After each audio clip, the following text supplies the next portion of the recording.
Greetings, Earthlings, and behold the OOD11 computer.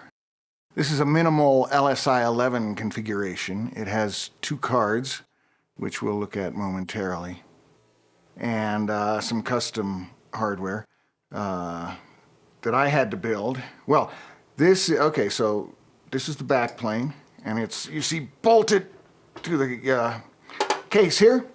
Power switch. This is run halt. This is line time clock, which is a PDP-11 thing, and this is a reset. And this is OOD Sigma. Why OOD Sigma? Why OOD? Well, I could have called it a PDP-11, but so that's where the 3 letters came from.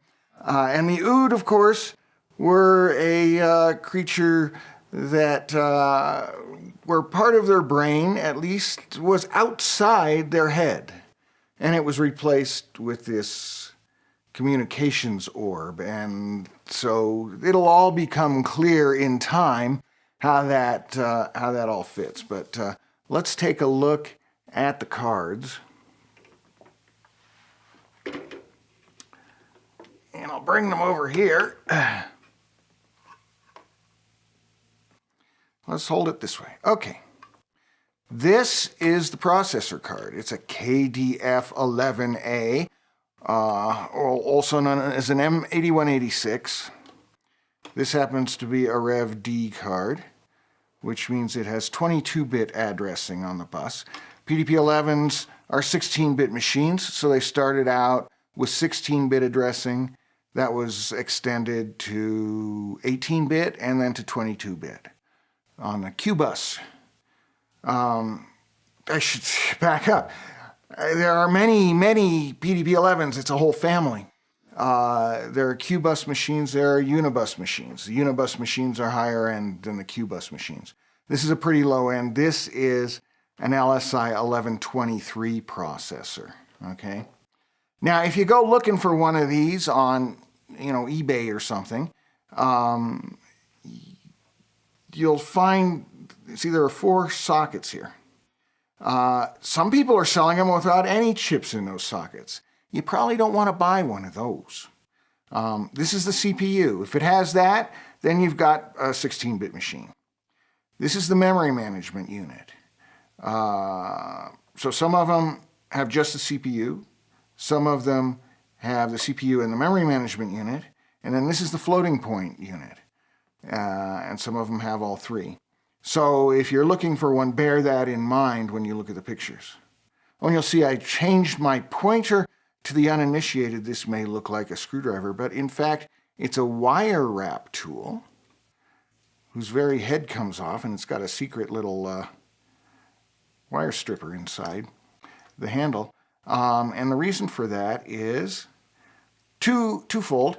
One is that the custom card I built is wire wrap in nature, and the second is to configure these cards. And let me set this one aside. This one has these jumpers on it. But if we look at this other card, I should have done this in the first place. I'm going to disconnect that for the moment. Okay. This is, okay, you can see, just to finish that thought, you can see the wire wrap pins along here, which you use to configure it. This is a multifunction module, MXV11A, also known as an M8047CA. It has 2 serial ports.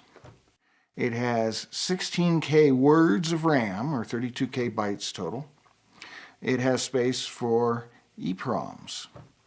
Okay, so to set the data rate on the UARTs, you have to configure that. To enable the RAM and tell it where it's located in the address space, you have to configure it with the wire wrap. And same thing with the PROMs, which are currently disabled. Oh, the other thing this has on it, which I have disabled for the moment, is a LTC line time clock, because I implemented that on the other board. But this one can provide that if you want it. I'm not going to need it for what I'm planning to use this for, so it's no biggie anyway. You can see also I had to add a jumper back. This was to enable the RAM. They had cut that out. And when I got this, it had a couple of problems. It could, on the serial port, this is the console serial port, it could print out characters, but it couldn't receive characters. Well, actually, when I first got it, it couldn't do anything. This is a fuse, this is a 1 amp fuse, and it turned out that was blown, so I had to replace that. And then this receiver chip right here turned out to be bad. And, oh, hang on. Through the magic of editing, I now have those parts in my hand here. There was the original fuse, and there was the original receiver chip. Fortunately, these are still made today, and so I was able to buy one and go ahead and solder it in. It's a pain on this board. You can see how close these chips are together. I mean, you know, the book says the way to replace a chip is to cut its little legs off and then pull the pins out individually when you desolder it. You know, unless you have proper desoldering equipment, haha. This is so close, these are so close together, you can't get, at least I couldn't get any cutters in there, so I had to deal with that. So you see this one still has all of its legs intact. Okay, let's plug them back in, and you can see it's keyed, so I cannot plug it in backwards.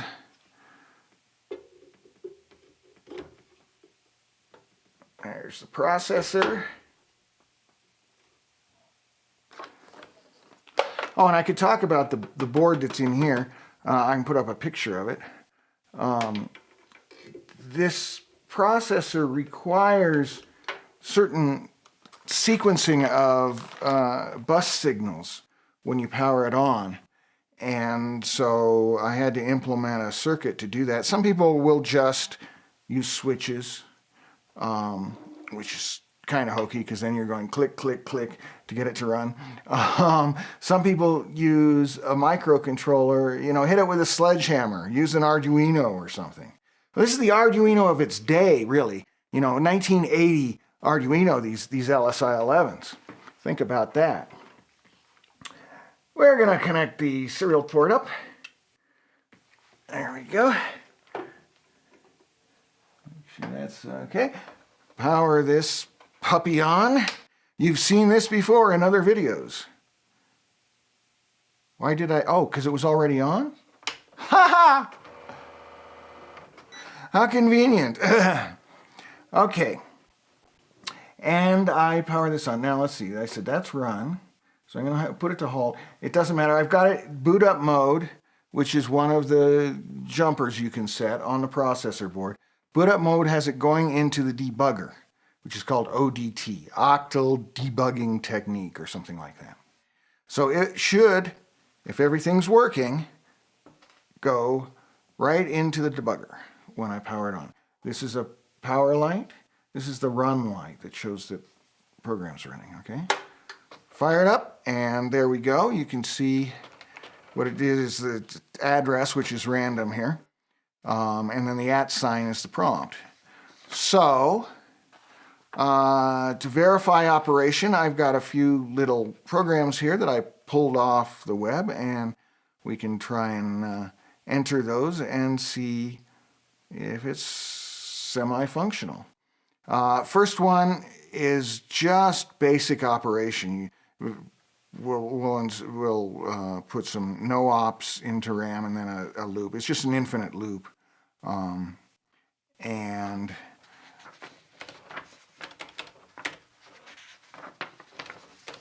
see what we can see from that. No op, no op, no op,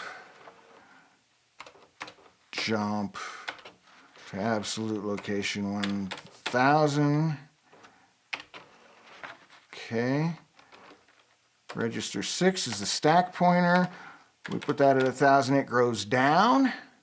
Register 7 is the PC. We'll set that to 1,000. That's where we're going to start. And then there's a status register. And we set that to 340 to turn off interrupts. And we say proceed. I could also say 1000G, which is go at location 1000. But the way the instructions are written on this one, it says to do proceed. So to set R7 to 1000 and press proceed. So that's what we're going to do. Okay, now it says it stopped at 1002. Oh, well, why is that?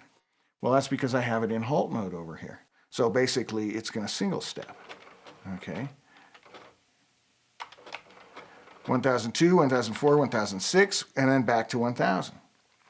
Okay. If I press run and I proceed, then it's just going to run forever until I press stop, and then you see it comes right back out of the program and back into the debugger. This is reset.